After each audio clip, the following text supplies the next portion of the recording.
세상의 모든 컨텐츠를 심리학으로 풀어드립니다. 우당탕탕 사이킥!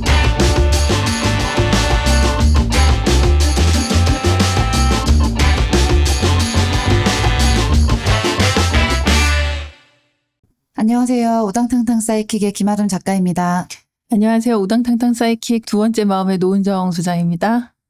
네, 오늘 사이킥 5번째 시간으로 여러분들을 찾아뵙게 되었습니다. 그동안 어떻게 지내셨어요? 저는 사회차 목소리를 들어보니까 확실히 감기가 걸린 목소리이기는 하더라고요. 근데 내용을 다시 모니터링하면서 들어봤는데 걱정을 좀 많이 했지만 그래도 네, 녹음이 재미있게 잘 된 것 같아서 안심했습니다. 그리고 주변에서도 들으신 분들이 유익했다. 그리고 몰랐던 부분에 대해서 좀 잘 알게 되었다라고 그렇게 피드백을 주셨어요. 저는 작가님 목소리 전혀 감기 걸린 것 같지 않던데 본인만 역시 아는 그게 있는 것 같아요. 그런가 봅니다. 네, 소장님은 어떻게 지내셨어요? 저는 이제 두 번째 마음에서 그 집단 상담 하는 게 있어가지고 그거 준비하고 있고 관심 있으신 분들은 홍보 좀 이참에. 네, 두 번째 마음 인스타그램에 가시면 제가 예전에 그 몸의 심리학이라고 100시간 동안 했던 게 있는데 그거 관련해서 이제 프로그램 진행하는 게 있어서 우리 뭐 몸에 대해서 뭐 내가 외모 강박이나 불안이나 뭐 신체 감수성 이런 거 관련해서 하는 집단 있어서요. 그거 준비하고 있고 지난번에 말씀드렸던 이제 한겨레 연재 열심히 하고 있고 또 작가님이랑 이렇게 사이킥도 열심히 하고 네. 뭐 상담도 여전히 열심히 하고 있습니다. 네. 참고로 두 번째 마음 인스타그램 계정은 Another Mind Lab이라고 검색하시면 됩니다. 네, 한국말로 두 번째 마음 검색하셔도 되고요. 네. 오늘 사이킥 5번째 시간은 청년 은둔에 대해서 다뤄보려고 합니다. 그래서 관련한 콘텐츠로 저희가 맵고 뜨겁게라는 영화를 가져왔는데요. 이 맵고 뜨겁게라는 영화에 대해서 잠시 소개를 좀 해드릴게요. 중국에서 2024년에 개봉한 영화이고 중국에서 유명한 배우이자 코미디언인 자링이 감독하고 주연을 같이 맡은 영화입니다. 사실 이 영화는 원작이 따로 있습니다. 2014년에 일본에서 다케 마사하루 감독의 백엔의 사랑이라는 작품으로 공개가 된 적이 있고요. 주연 배우로는 아주 이제 유명한 일본의 국민 배우급이 되어가고 있는 배우이죠. 안도 사쿠라 주연의 이 영화를 원작으로 해서 만들었습니다. 그런데 원작보다 조금 더 코믹하고 좀 더 시대가 지나서 그런지 진취적인 주인공의 모습을 그리고 있어요. 네, 이 내용에 대해서 잠시 소개를 드릴게요.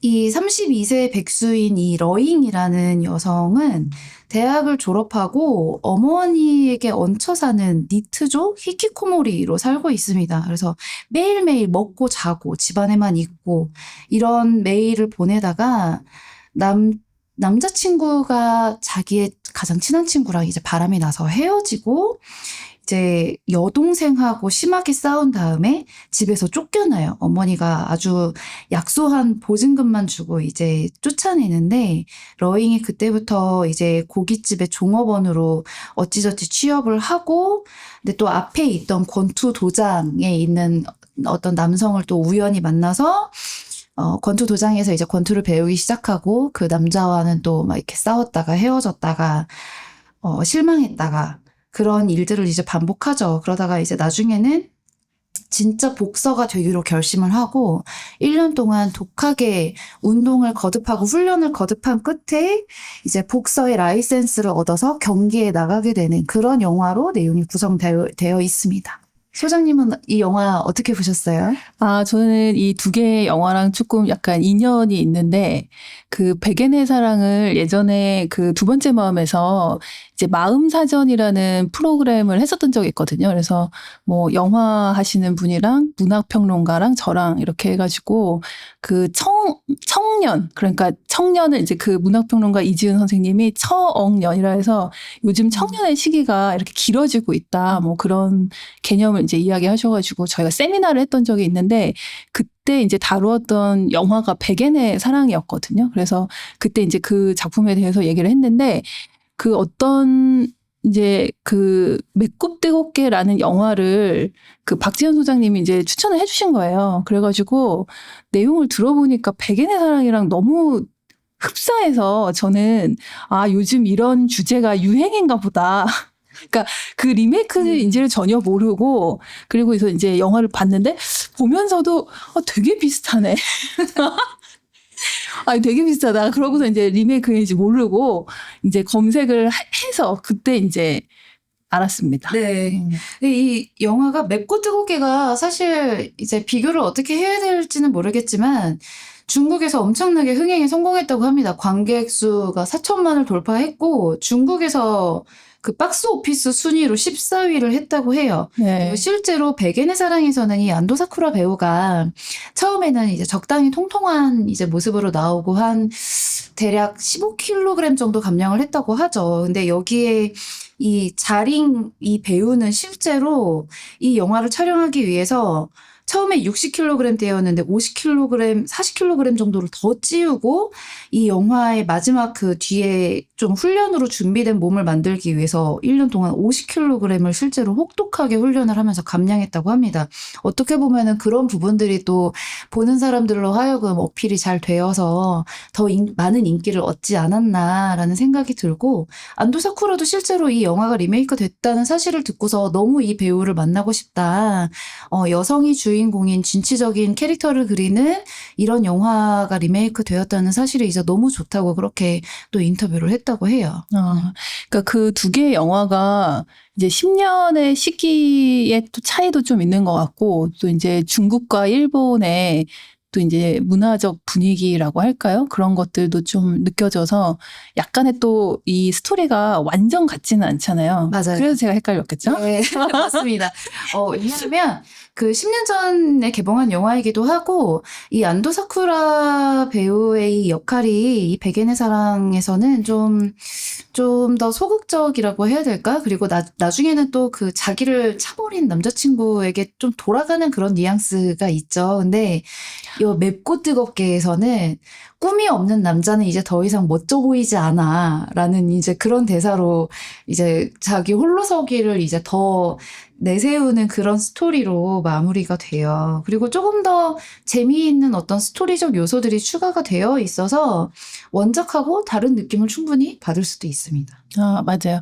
그 백엔의 사랑 그때 이제 영화 하셨던 김혜지 선생님이 이제 소개해준 내용 중에 그 안도 사쿠라가 초반에도 넘어지는 장면이 있고 마지막에도 10분 정도 그 각각의 10분 정도에 넘어지는 장면들이 있는데 초반에는 그 넘어지는 장면이 정말 길거리에서 쓰러지는 그런 장면이었다면 뒤쪽에서 넘어지는 그 10분의 장면은 내가 누군가한테 그 링 위에 올라가서 맞을지언정 내가 그 넘어지는 장면에서 그 표정이 되게 많이 바뀌잖아요. 네. 이치코의 표정이 그런 것들을 이렇게 비교해 주셨던 적이 있거든요. 그리고 그 백엔의 사랑에 나오는 다른 이제 인물들도 뭐 예를 들어 일본의 단카이 세대라던가 뭐 로스트 제네레이션이라던가 특히 이제 이치코 같은 경우에는 사토리 세대라고 하는 한때 이제 뭐 우리나라 M4 세대랑 많이 이렇게 같이 이야기가 되었던 그러니까 뭔가를 다 이제 포기하고 득도한 것처럼 큰 꿈을 꾸지 않고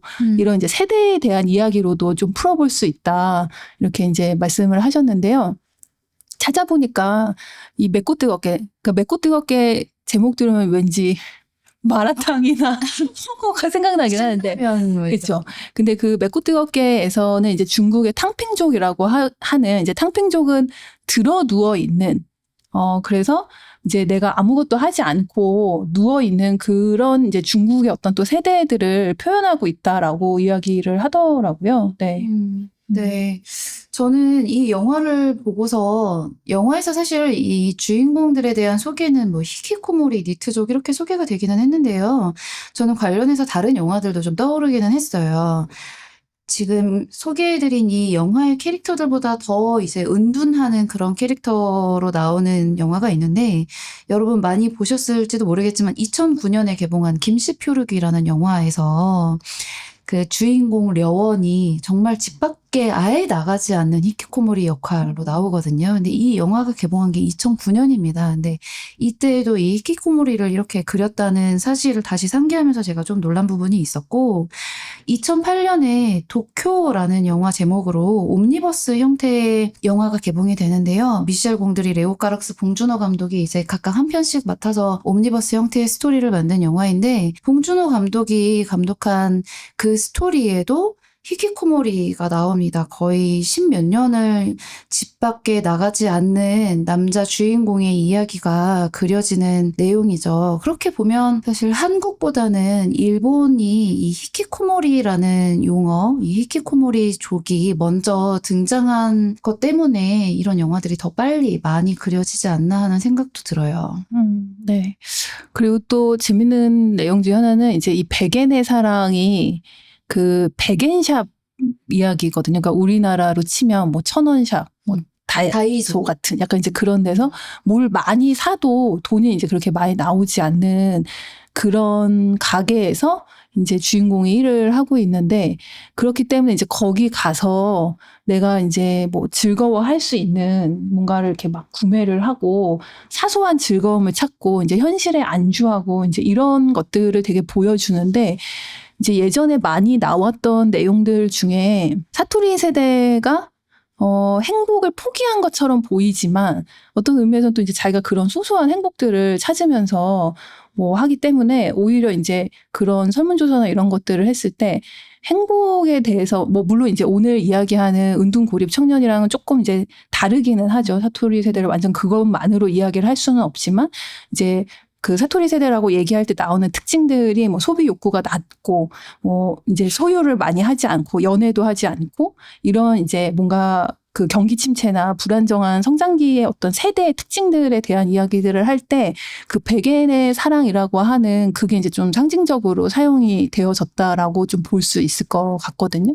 근데 이제 맵고 뜨겁게에서는 그런 부분이랑은 이제 조금 다르게 개인으로서의 그 두 러잉이라고 하는 주인공이 이렇게 복싱을 하면서 자기가 이제 겪고 있는 그걸 이제 조금 더 몸에 대한 이야기로 조금 뭐 또 보기도 하고 그러지 않았나? 네. 그런 생각도 좀 들기는 하는 것 같아요. 네, 맞아요. 주제를 조금 더 다양하게 펼치면서 그 관객에게 조금 더 흥미를 느낄 만한, 재미를 느낄 만한 요소들을 더 많이 넣었다는 생각이 들어요. 네.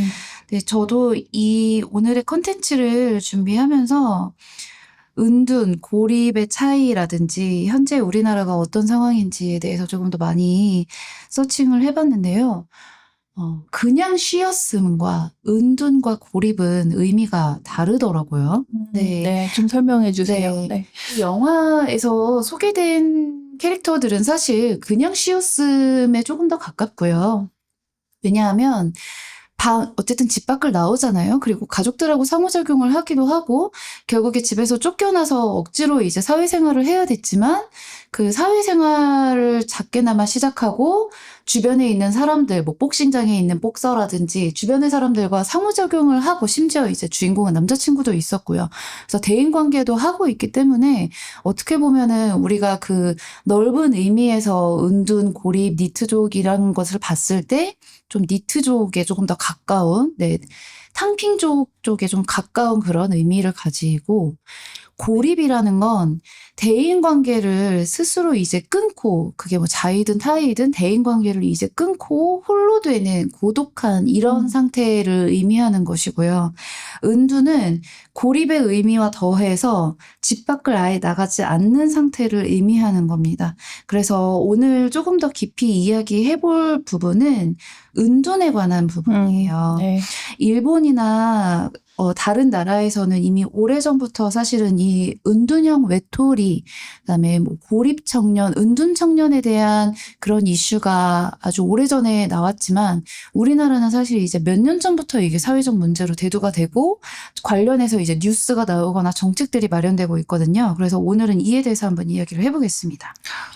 아까 니트족에 대해서 이제 얘기가 잠깐 나왔는데 니트족에 대해서 조금 설명을 드리면, 그러니까 에듀케이션, 임플로이먼트, 트레이닝, 그러니까 내가 교육을 따로 받지도 않고 그러니까 정규 교육은 마쳤지만 그 정규 교육을 마친 상태에서 그것에 대해서 별도의 어떤 취직이나 뭐 훈련이나 이런 것들을 하지 않은 그런 상태를 우리가 이제 니트족이라고 이야기를 하거든요. 그러니까 뭐 실질적으로 실업자인 상태를 좀 이야기할 수 있겠죠. 그래서 뭐 이 니트족이라고 하는 것은 뭐 한국, 일본, 중국, 대만 이렇게 이제 다른 어떤 지역에서도 굉장히 이제 많이 사용이 되어지고 있는 표현이라고 좀 말씀드릴 수 있을 것 같습니다. 네.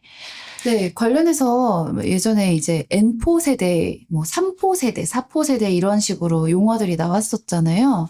그런 데에서 이제 파생되고 있는 어떤 사회 현상이 아닌가 하는 생각이 듭니다. 제가 통계를 서치를 해봤는데 2023년의 자료예요. 2023년 기준으로 19세에서 34세 청년까지 54만 명이 은둔형 외톨이로 지내고 있다라고 그렇게 발표가 되었어요. 근데 지금 이게 2023년 자료이고 통계적으로 밝혀지지 않은 인원 그리고 35세 이상의 인원까지 포함하면 54만 명이 아니라 뭐 70만, 80만까지도 갈 수 있는 상태겠죠. 그리고 2024년 기준으로 집에서 그냥 쉬었다라고 하는 청년도 15세에서 만으로 15세에서 39세까지 70만 명으로 추산된다고 합니다. 그렇게 따지면 청년 인구 100명 중 대여섯 명이 네, 집에서 아무런 활동도 하지 않고 지내고 있는 것이죠. 네. 네.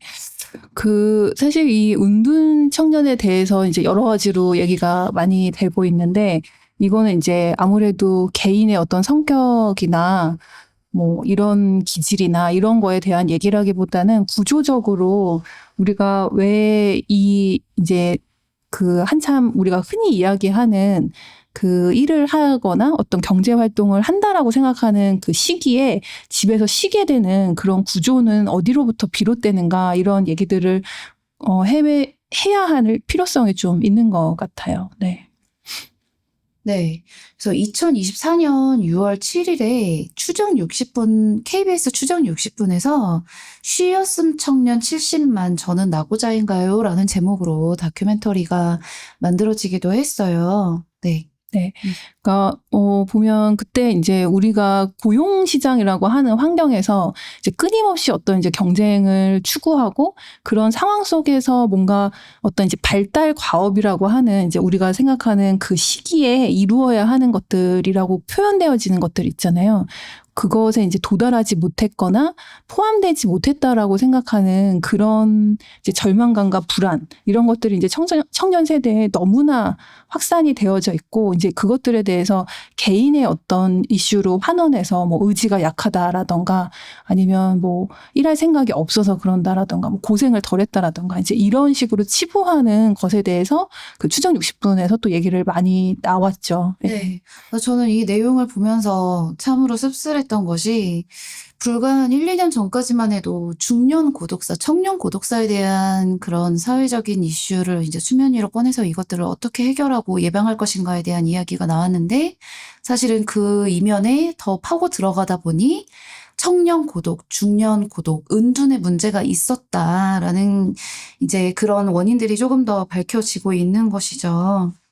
네, 그래서 저는 이 다큐를 보면서 우리나라가 사실 지금 물질적으로나 어쨌든 세계 경제와 비교했을 때 강국으로 가고 있고 뭐 K문화, K콘텐츠, 뭐 K푸드 이런 화려한 타이틀을 가지고 앞으로 나아가고 있지만 사실은 그 뒷면에 양극화의 그런 뭐 심화된 양극화 그리고 자본주의 사회 속에서의 치열한 경쟁, 한정된 자원을 가지고 우리가 좀 다퉈야 되는 이런 상황 속에서 이런 부작용들이 발생하고 있었고 우리가 이제 이거를 알아채고 심각성을 인지해가고 있구나라는 생각에 마음이 많이 씁쓸했습니다.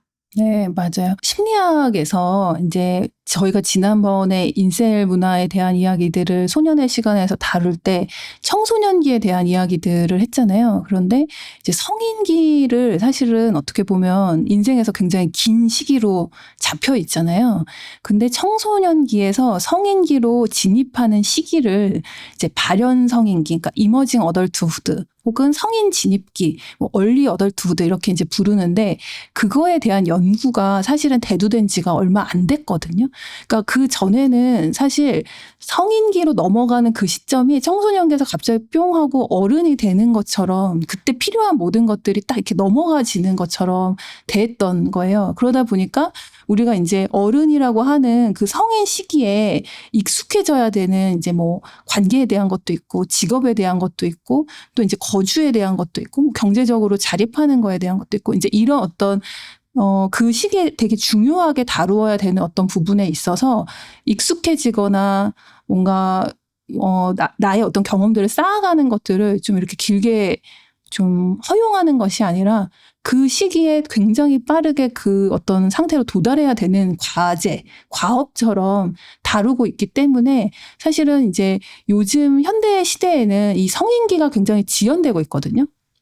왜냐하면 예전에는 되게 일찍, 그러니까 이 성인기라고 하는 것에서 우리가 흔히 생각하는 발달과업이라고 하는 거는 이제 뭐 물론 지금은 이제 시대가 많이 바뀌고 뭐 비혼인 분들도 있고 뭐 1인 가구도 많고 또 부모와 함께 사는 청년들도 굉장히 많이 생겼는데 예전에는 이제 이런 어떤 뭐 흔히 말하는 정상적인 생애 발달 과업으로 뭐 결혼을 이야기한다던가 아니면 이제 취업이라고 하는 이런 경제적인 것들 그다음에 뭐 주거 독립 이제 이런 것들을 성인기의 어떤 과제처럼 분가, 취업, 결혼, 출산 이런 것들을 이제 성인기로 이행하는 과제처럼 우리가 다루었기 때문에 이것들을 이루지 못한 그 청년들은 이제 뭔가 본인이 스스로 미성숙하다고 생각을 하던가 외부적인 시선들도 이제 그렇게 바라보게 되는 이제 규범적인 시각들이 분명히 있기 때문에 굉장히 뭔가 압박이 많고 부담이 많이 들고 이제 이런 것들이 계속 작용을 했다라고 볼 수 있는 거죠. 네. 네.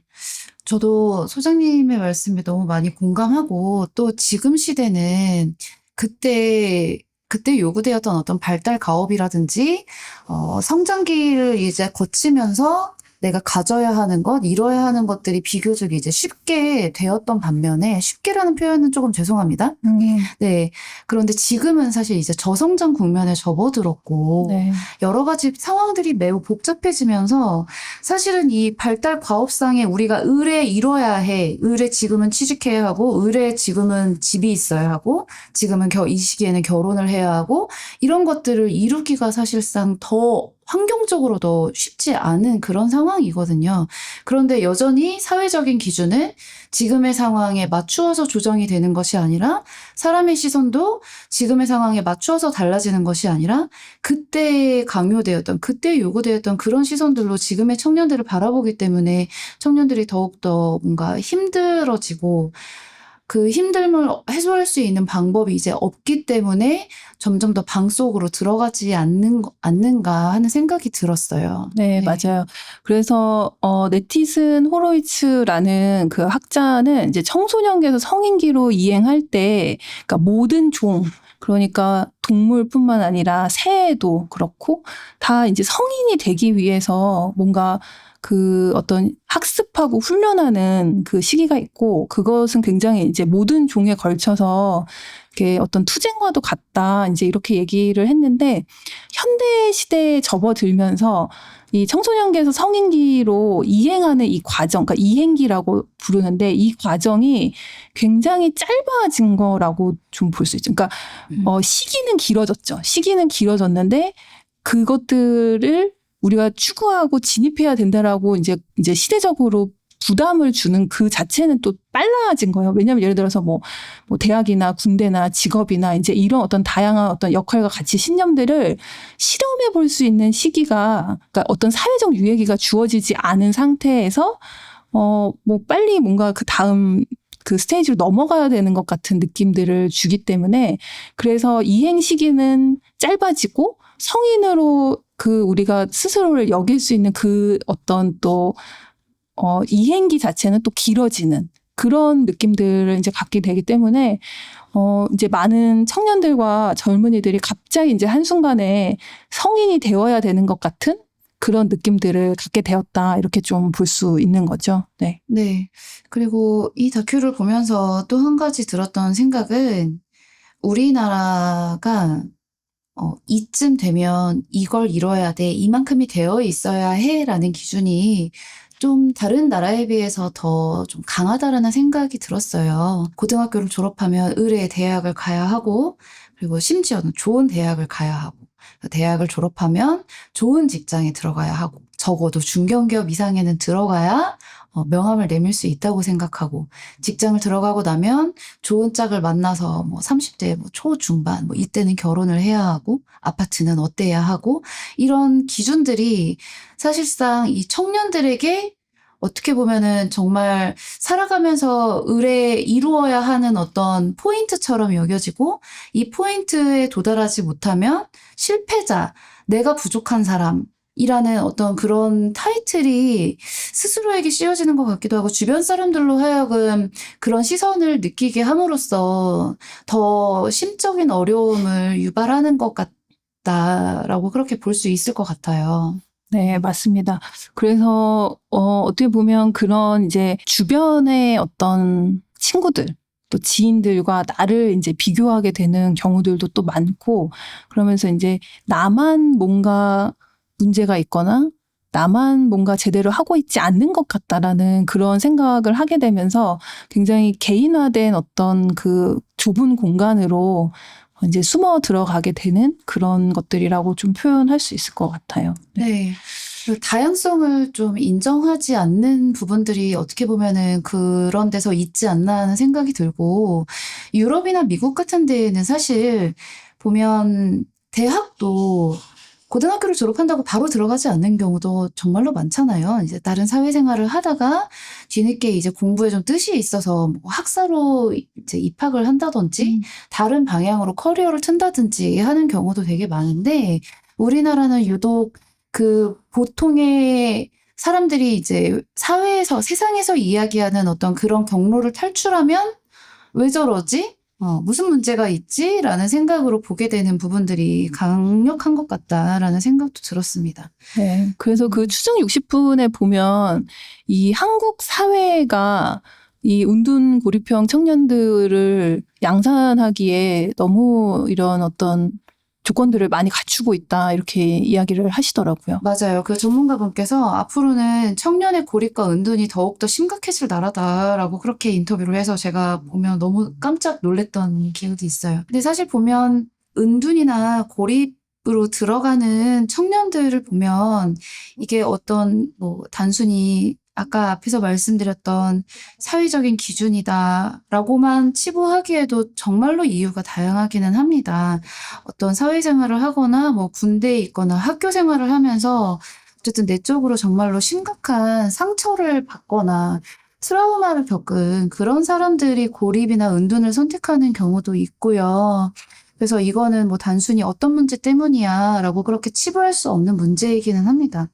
근데 네. 돌이켜보면 저도 20대 때 이제 첫 직장, 두 번째 직장 모두 직장 생활을 하고 나서 몇 달간 제가 고립을 선택한 적이 있었어요. 물론 이런 다큐에서 나오는 우리가 조금 더 눈여겨봐야 되는 그런 분들보다는 기간이 짧기는 하지만, 그때 생각을 하면 제가 직장 생활에서 배워야 될 것이 너무나도 많은 신입사원임에도 불구하고 저에게 요구되는 어떤 책임, 능력들이 너무 많았고, 근데 그것들을 이제 잘 수행해내지 못하거나 실수를 했을 때 정말 너무 영혼이 털릴 정도로 호되게 혼나고, 저를 끌어줄 선배는 없고, 회사를 그만두고 나왔는데 누군가에게 의지하고 잠시 부모님에게 부빌까 뭐 이렇게 할 수가 없는 상황이고, 이런 것들이 점점 뭔가 저 스스로를 되게 못난 사람, 사회생활은 하면 안 되는 사람으로 그렇게 느껴지게 하더라고요. 그래서 이게 어떻게 보면 이런 선택을 하는 사람들의 이유는 너무나도 개인적이고 천차만별이겠지만, 우리가 접근을 할 때는 그래도 이분들이 다시 자기 자신을 찾아갈 수 있도록 세상 밖으로 한 걸음, 이분들의 필요에 따라서, 이분들이 가진 에너지에 따라서 세상으로 나올 수 있도록 도움을 줘야 되지 않을까 하는 생각이 듭니다. 네, 맞아요. 그러니까 우리가 어떤 방식으로든 사회생활을 이제 하게 되는데, 그것이 이제 취업일 수도 있고, 뭐 인간관계일 수도 있고, 뭐 다양한 방식으로 각자의 삶 속에서 사회생활을 통해서 이제 배우고 익히고 실패하고 실수하고 시도하고 이제 이런 것들을 많이 하게 되잖아요. 네. 그런데 우리가 이제 갑자기 혹독한 어떤 그 사회 생활을 경험하게 될 때 그때 이제 경험하는 어떤 실패나 어려움이나 이런 것들을 사실은 나만 경험하고 있는 게 아니라 내 친구들도 내 주변 사람들 그리고 지금 나를 혼내고 있는 저 팀장도 뭐 우리가 이제 다 경험할 수 있는 어떤 것들이라고 좀 그걸 알게 되면 나만 굉장히 문제가 있고 잘못된 것 같다. 그러니까 내가 정상성의 범주에서 벗어났다라는 그 느낌이 굉장히 스스로를 위축하게 만들고 또 되게 이제 자기 비하를 하게 되는 방식으로도 사용이 되어질 수 있는데 아까 이제 말씀드렸던 것처럼 성인 진입기라고 하는 그 시기에는 우리가 어떻게 보면 그 전과 익숙하지 않았던 새로운 삶의 형태로 들어가는 것이기 때문에 아까 이제 말했던 그 동물도 이제 그 성인이 되기 위해서는 새도 나는 방법을 익히고 뭐 펭귄도 그 물을 떠나서 이제 수영을 하다가 다시 돌아오고 막 이런 것들이 이제 그 다큐로도 있거든요.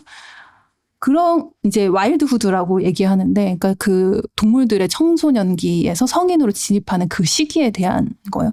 근데 우리도 마찬가지로 이제 그런 것들을 익숙하게 이제 어떤 삶의 형태로 받아들이는 데에는 시간이 필요한데 그것들을 개인도 또 주변 어떤 관계들 그리고 사회적으로도 허용하고 좀 같이 함께 그것들을 지켜봐 줄 수 있는 여유라고 해야 될까요? 그런 것들이 분명히 좀 필요한 것 같아요. 네, 맞습니다.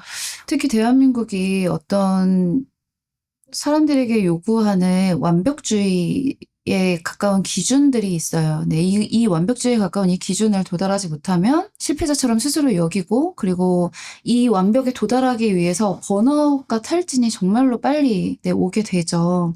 그래서 다시 일어설 에너지가 이제 충전이 되지 않았을 때 이제 이런 선택을 하게 되는데, 근데 저는 작년에 이 청년 운둔에 대한 이야기가 방영이 됐는데 올해 25년 5월 16일 추정 60분에서 은둔 중년 그렇게 20년이 지났다라는 타이틀로 다큐멘터리가 또 방송이 됐어요. 네, 소장님 어떻게 보셨어요? 저도 저 추정 60분 봤더니 이제 알고리즘에 이제 연결이 되어서 중년 은둔이 나와가지고 또 봤는데, 그러니까 은둔 청년에서 이제 20년 정도가 지난 뭐 40대 중후반의 그 중년 은둔의 삶에 대해서 이야기를 하는데 그게 이제 뭐 30대에도 이미 자포자기한 상태였지만 이 40대의 자포자기와 또 50대 초반의 자포자기 다르다 이렇게 이야기를 하더라고요. 네, 저도 이 50여 분의 다큐를 다 봤는데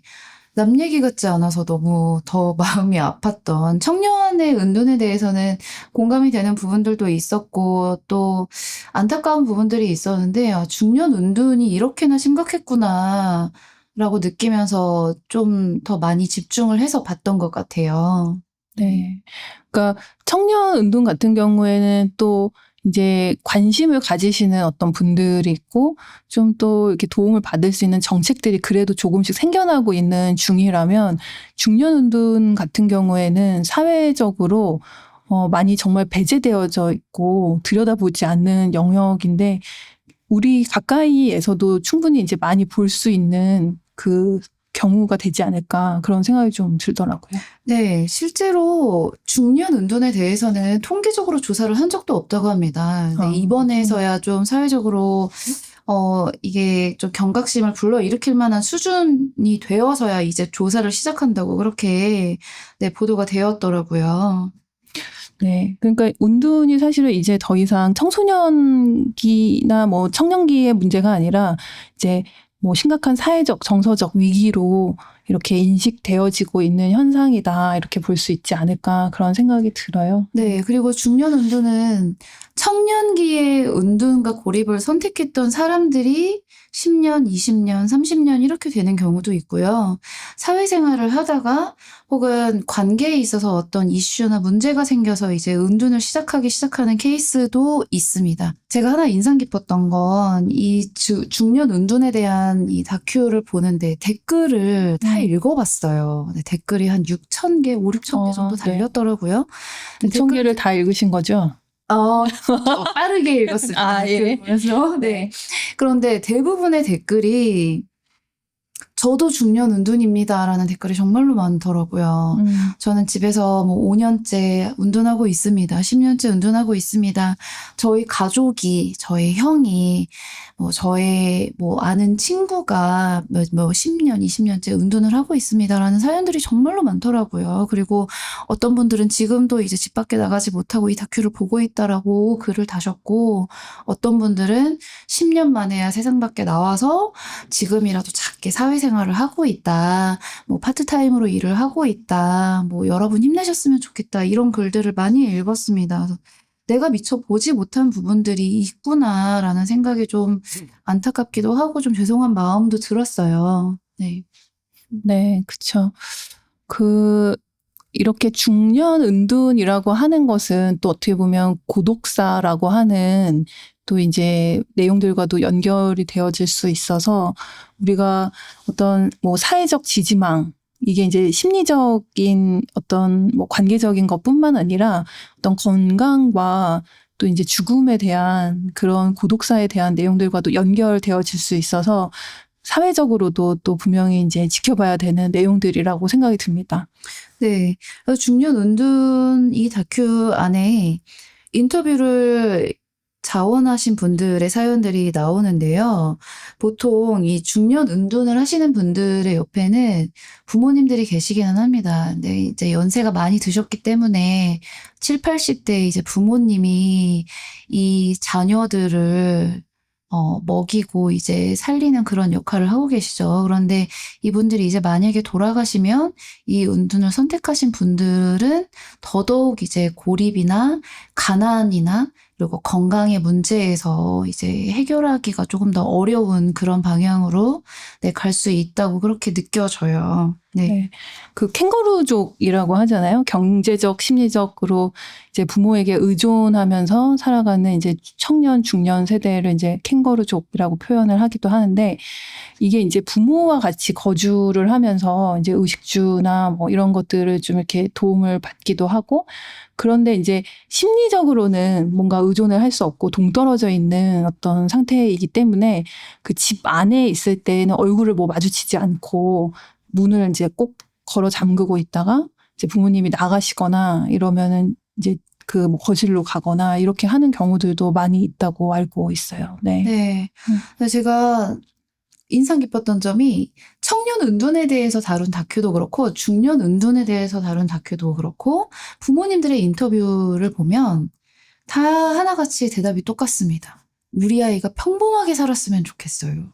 라고 대답을 해요. 근데 저는 이 대답도 너무 마음이 아팠어요. 그리고 실제로 이 은둔을 선택한 청년이나 중년들의 부모님도 같이 사회적 고립을 선택하는 케이스도 있습니다. 왜냐하면 내가 키운 아이가 어떤 사회적으로 이제 기능을 잘 못한다고 생각하기 때문에 실패한 인생이라고 생각하기 때문에 부모도 낯이 없어서 사람들을 만나지 못한다. 우리 아이 뭐 한다고 말을 못한다. 나도 창피해서 밖을 못 나간다. 이런 대답을 하면서 우리 아이가 제발 나가서 취직도 좀 하고 사람들도 만나고 평범하게 살았으면 좋겠어요 라고 대답을 하는 게 저는 너무 더 마음이 아픈 그런 대답이었던 것 같아요. 이게 과연 은둔을 선택한 이 자녀들에게 어떤 도움이 될 수 있을까라는 생각에 좀 마음이 많이 착잡했습니다. 네. 사실 그 중년 은둔 그 다큐 보면 이제 부모님이 막 정신병원에 아들을 넣어야 된다 막 이런 사례도 나오고 하는데 이제 이 은둔이라고 하는 삶의 형태가 사실 어떻게 보면 이제 그 고용이 불안정하고 주거비가 폭등하고 또 이제 이런 사회 구조에서 뭔가 지속적인 어떤 관계나 뭐 이런 것들이 없는 상태에서 일어나는 현상이라고 볼 수 있는 거잖아요. 그러니까 이게 어떤 개인의 의지나 이런 것뿐만 아니라 구조적으로 우리가 이런 은둔의 삶을 선택한 사람들에게 어떤 것들을 통해서 그 은둔이 아닌 다른 삶의 형태를 경험하게 하고 또 본인이 하고 싶은 것들을 조금 더 할 수 있는 경험을 제공할 수 있나를 고민할 필요가 있을 것 같아요. 네. 네, 맞아요. 그래서 어떻게 보면은 이 은둔을 해결하기 위해서는 사회적으로, 제도적으로도 마련되어야 하는 부분들이 있고, 개인적인 차원에서도 노력이 좀 필요하지 않을까 하는 생각이 있습니다. 그리고 이 은둔을 선택한 주변 사람들의 어떤 지지, 응원, 그리고 애정, 이런 것들이 좀 뒷받침이 되어야 한다는 생각이 들어요. 우리가 오늘 영화 얘기를 많이 하지는 않았지만, 이 맵고 뜨겁게와 백엔의 사랑에서 보면 그 주인공들이 이제 운동, 복싱을 이렇게 하면서 막 눈빛이 달라지고 뭔가 이렇게 변화하는 어떤 모습들을 좀 보여주잖아요. 근데 이제 우리가 이런 어떤 삶의 형태를 개인의 어떤 의지나 개인의 어떤 변화만으로 이야기하는 것에는 분명히 이제 의미가 되게 축소되는 부분들이 분명히 있고 또 그것만으로 다 이야기를 할 수 없는 내용이 있다고 생각이 들기는 하지만 그 바뀌어지는 어떤 모습들을 보는 것만으로도 이제 영화에서 이제 주는 어떤 좀뭐 울림이라고 하나요? 감동 같은 것들이 분명히 좀 있었던 것 같아요. 네. 네, 맞아요. 그래서 저도 이 영화 말고도 다른 콘텐츠들을 조금 검색하면서 아주 재미있는 책을 한 권 발견을 했습니다. 제가 그 책을 소개를 해드릴 텐데요. 일본에서 되게 오랜 시간 고립을 선택했던 청년의 이야기예요. 사이토 대초라는 작가의 뭐든 하다 보면 뭐가 되긴 해라는 제목으로 출간된 책인데요. 우리나라에도 번역이 되어 있습니다. 이 사이토 대초라는 청년이 되게 오랜 시간 동안 히키코모리로 지냈었는데 그래도 이제 뭔가 언어를 되게 좋아했다고 해요. 근데 루마니아어를 우연히 이제 알게 되고 그러면은 루마니아어를 배워봐야 되겠다라고 해서 이 히키코모리로 지내고 있는 동안 루마니아어를 이제 혼자 공부를 합니다. 그리고 그 루마니아어로 번역을 하는 게 아니라요. 루마니아어로 소설을 씁니다. 그래서 그 소설을 실제로 이제 출간을 하고 작가로 이제 유명세를 떨치면서 세상 밖으로 이제 나올 수 있게 되었다라는 그런 자기의 실제 경험을 실화예요? 자기의 실제 경험을 에세이로 써낸 책이에요. 그래서 내가 실제로 다른 나라의 언어를 배우면서 내 생각이 넓어지는 걸 배웠고 그리고 그 생각이 넓어질수록 내가 이 세계를 이해하고 나를 이해하는 데 도움이 되었다라는 그런 이야기를 하면서 이 책에 자기가 어떻게 이런 은둔을 이제 벗어났는지에 대해서 이야기를 많이 하고 있습니다. 이 책도 읽어보시면 좀 도움이 되지 않을까 하는 생각이에요. 네. 당신이 문을 열었습니다라는 책도 있는데요. 이거는 이제 히키코모리를 상담하는 상담사 이야기거든요. 그래서 이제 그 정말 문을 열고 그러니까 정말 닫힌 문, 그냥 그 문 안에서 살아가는 어떤 마음들을 생각해 보면 이제 안에 있는 것이 바깥으로 나가지 않고 밖에 있는 것이 안으로 들어오지 않는 아주 축소되어져 있고 고립되어 있는 어떤 공간에서 사실 정말 문을 열고 밖을 나가서 정말 그게 뭐 대단히 큰 게 아니라 이제 뭐 동네 산책도 좀 해보고 또 쓰레기도 내다 버리고 그러면서 정말 뭐 동네 카페에 가서 좀 또 앉아 있고 이런 외부와 연결되어져 있다라는 어떤 감각들 같은 거 있잖아요. 그런 것들을 되살리는 게 사실 되게 중요하고 이제 어떤 그 연결감을 이제 이렇게 이어가는 것 그런 것들이 이제 되게 필요한다고 생각이 드는데 이 소설에서는 이제 그런 어떤 문을 열고 세상 바깥으로 나가는 그 한 이제 은둔 고립 청년의 이야기를 담고 있어서 관심 있으신 분들은 이 책을 한번 좀 또 읽어보시는 것도 어떨까 싶습니다. 네.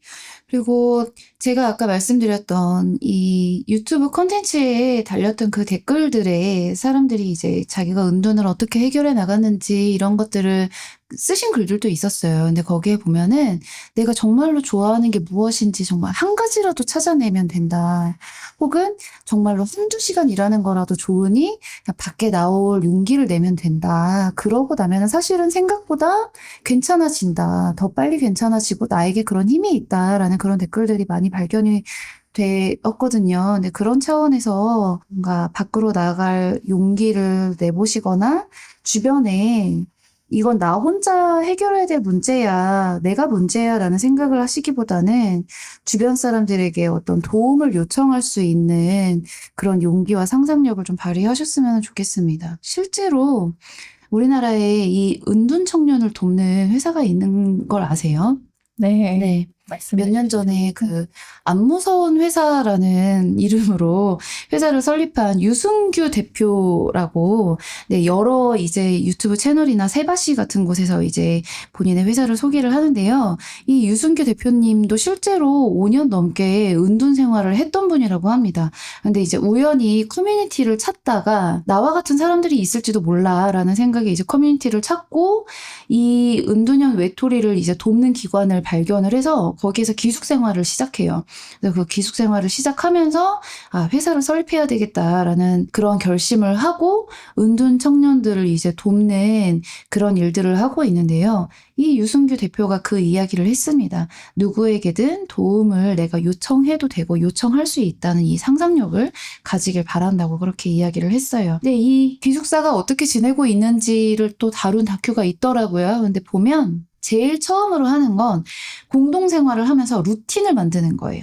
아침에 일어나서 이불 개기, 물을 하루에 500ml 마시기, 뭐 밤에 자기 전에 일기 쓰기 뭐 이런 식으로 루틴을 만들고 그 루틴을 또 다 달성하면 루틴을 하나 더 추가하고 사람들과 내가 어떤 생각을 가지고 있는지 공유하고 그 생각들을 공유하면서 조금 더 이 사람이 건강해지면 뭐 일자리 이제 지원을 한다거나 혹은 이제 밖으로 나가서 다시 독립을 하는 걸 이제 돕거나 이런 방식으로 어떤 소속된 공동체를 만들어주고 그 안에서 이제 이 사람을 지지하고 응원하는 그런 형태의 모임을 만들면서 은둔형 외톨이가 자립할 수 있도록 도와주고 있더라고요. 네.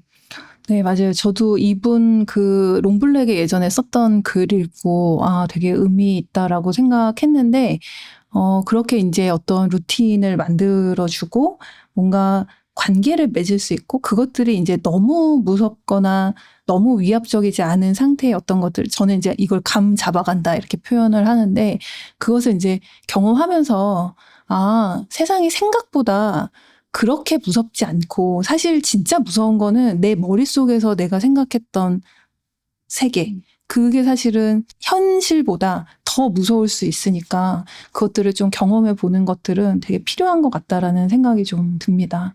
네. 그리고 우리나라에 이런 은둔 청년들을 돕는 기관들이, 회사들이 꽤 있어요. 아까 말씀드린 안 무서운 회사라는 것도 홈페이지에 들어가면 네, 도움을 받으실 수 있고요. 푸른 고래 리커버리 센터라는 곳이 있습니다. 여기는 자립준비 청년이나 은둔형 청년을 이제 돕는 그런 기관이기 때문에 사이트가 마련되어 있으니까 검색해서 들어가시면 좋을 것 같아요. 네. 그리고 이제 뭐 심리 상담이나 이런 것들 관련해서 청년 마음 건강 바우처라던가 마음 투자 사업 같은 데서는 그 청년 대상으로 심리 상담을 이제 무료로 제공하는 경우도 있으니까 또 검색해 보시고 도움을 받고 싶으신 분들은 또 참고해 보시면 좋을 것 같다는 생각이 듭니다. 네. 저는 오늘 이 콘텐츠를 다루면서 개인적으로 말씀드리고 싶은 부분은 이제 앞에서는 뭐 제도적인 부분에 대해서 이제 말씀을 드렸으니까요.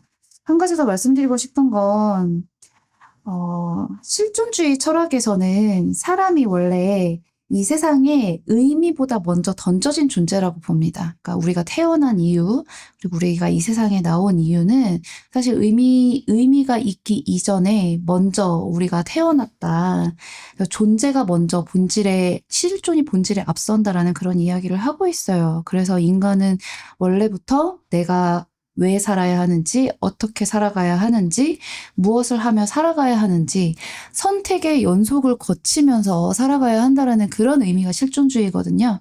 제가 개인적으로도 삶에 있어서 여러 힘든 과정들을 거치면서 사실은 실존주의가 너무 저에게 힘이 되었기 때문에 이 실존주의 철학을 참 좋아하는데, 내가 살아야 하는 의미나 내가 무엇을 하고 싶은지 앞으로 어떤 사람으로 살아갈 것인지는 내가 결정할 수 있습니다. 그러니까 이것들을 좀 기억하시고 쪼끔의 용기를 내고 힘을 내어서 여러분답게 살아가는 삶 그리고 문 밖을 뭐 멀리 나가지 않아도 좋아요. 진짜 현관문 밖이라도 나갈 수 있는 그런 용기를 내시기를 바라는 마음입니다. 아까 이제 정상성에 대한 이야기를 했는데 사실 우리가 이 정상성과 병리 이런 것들을 생각해 보면 그러니까 정상적인 삶이라고 하는 보통의 삶은 사실은 완전히 완벽한 이상적인 삶과도 같은 거거든요. 그러니까 가장 어떤 보통이라고 하는 것이 우리 안에 이제 굉장히 이상적인 어떤 삶의 형태로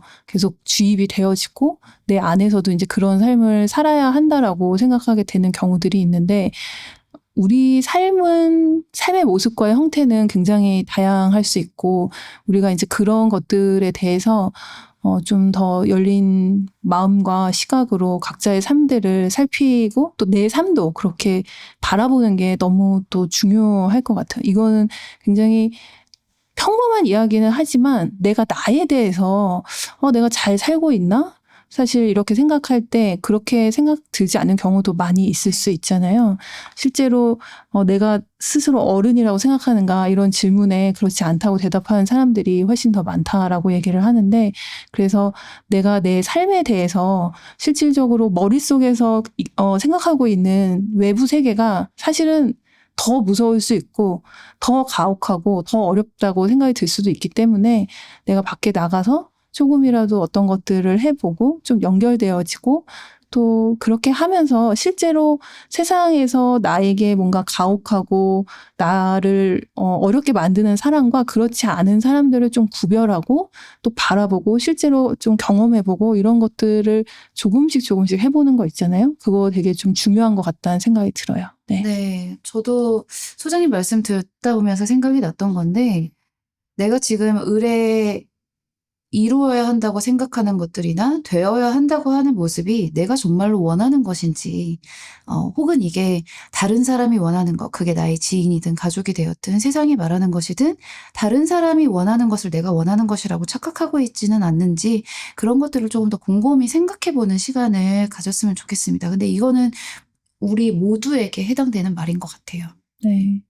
그래서 우리가 이제 스스로에 대해서 막 어떤 것들을 너무 막 이렇게 뭐 능력주의적이거나 뭐 자원주의적인 어떤 막 그 자아 서사를 막 만들어서 내가 여기서부터 벗어나야 되겠다 이런 것들로 스스로를 너무 압박하고 있지는 않은지 한번 생각해 보고 또 내 마음을 오히려 내가 또 고립시키고 있는 것은 아닌가 그런 것들도 같이 좀 생각해 보면 좋을 것 같아요. 네. 네.